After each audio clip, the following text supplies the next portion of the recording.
Hello and welcome to Hoosier Game Day, presented by the Hoosier Network. Ryan Canfield, Liv Clements with you. We have an awesome show today.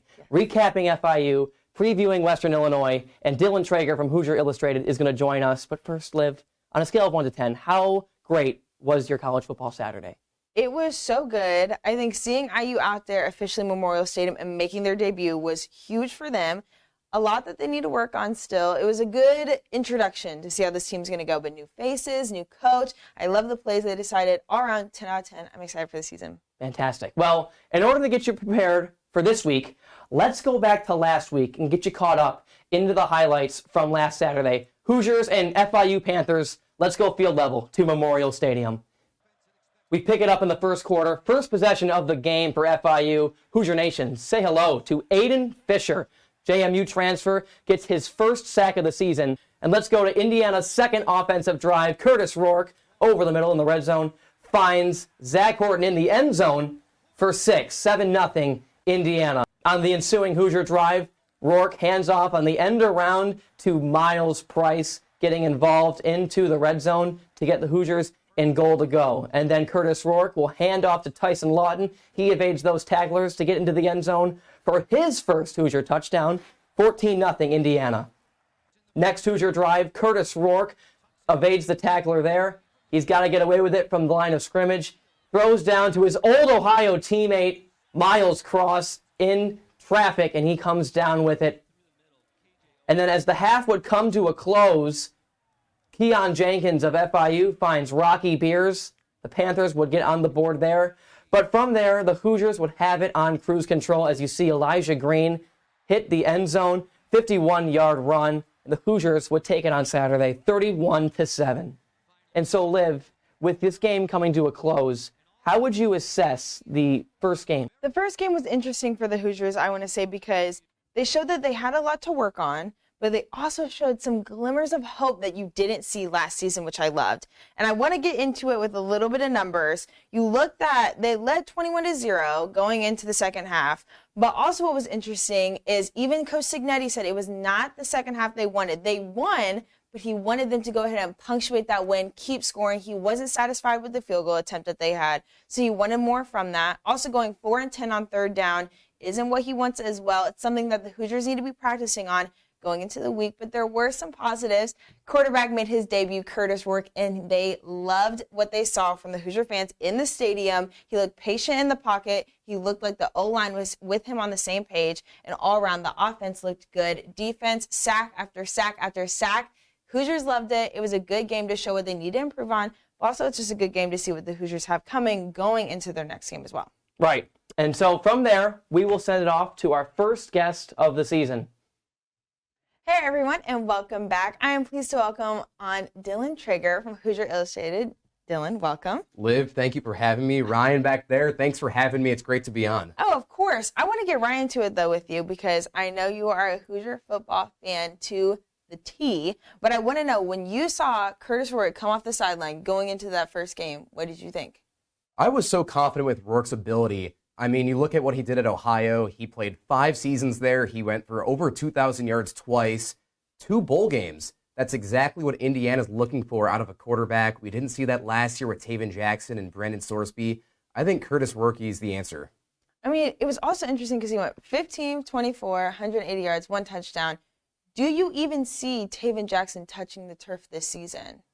No, I see no chance Taven Jackson touches the field. I just think Kurtis Rourke is so developed, and he's shown that he feels comfortable with this team. You saw on Saturday, he was passing it off to all of his receivers throughout the game. The running backs felt very comfortable. I think this is the guy that Indiana needs. And like you said, you think this is the guy Indiana needs, and Coach Signetti seems to be the guy that Indiana needs. Already 1-0, going to the second game, expected to win that by a landslide. When you see Coach and the plays he's making, are you impressed so far? Oh, 100%. I think Coach Signetti, his one word that he goes by is accountability. Yes. And what we keep saying constantly is guys that aren't hustling aren't going to be played. Right. Players are going to be held accountable in practice. There's going to be things that go on off screen that happen to players that don't work hard. And I think this was the issue that happened in the final era of last year, that guys weren't being held accountable. There were guys lacking development and guys weren't playing to their expectations. I don't think none of that's going to happen this year. It's going to be a good year for Indiana football, and Cignetti's the guy. I know we love to watch the football games, and Coach Signetti is here to change the tradition. But at that halftime of that game, Coach Signetti said in press he was not happy with half of the fans leaving the stadium, and he's here to change the tradition and the culture. He needs the fans there at the game, and that is his wish when it comes to this next game of Western Illinois. What do you have to say about that? Is there something that they need to do? Is it more wins that they need to prove that is worth staying for these games?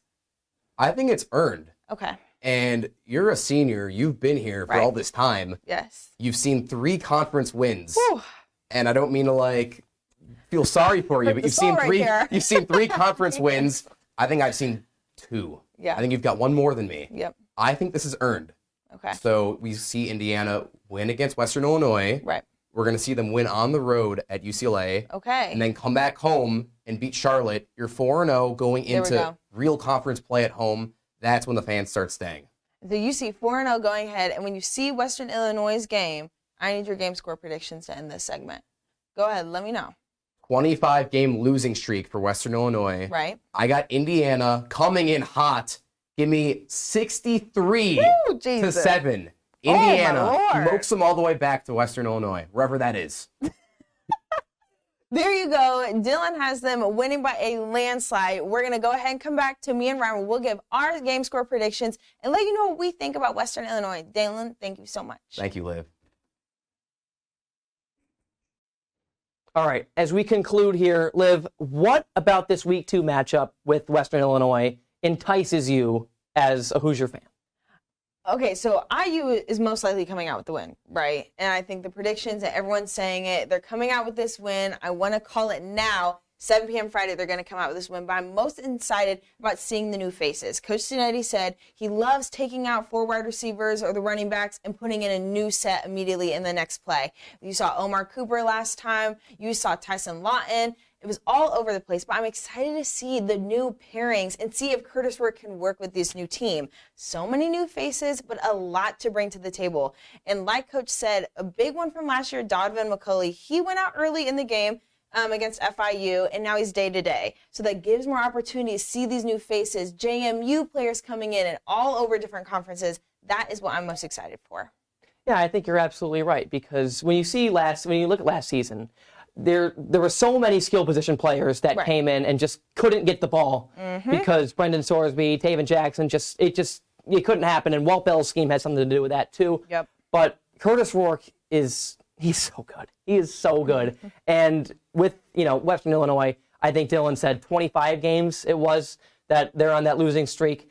It's time for some skill players that transferred in or just haven't gotten like a fair shake. Like Justice Ellison is a guy that I look at because he came over from Wake Forest, didn't have the best game this last Saturday, but this Saturday this Friday, is looking to get a couple scores, some yards. And I think Omar Cooper Jr. is another one of those guys. Oh, for sure. Someone that didn't get a fair shake last season, could not get the ball that much. So I'm excited to see the skill players go and ball out. Yes, and defense will be good to watch too. Right. Defense will be good to watch. It was sack after sack last time, and most of the penalties actually came off the offense. They said 9 penalties total, 80 yards lost. So I think the defense also helped give them that rise for only letting FIU score 7. So that's why, like Dylan said, it might be a blowout game.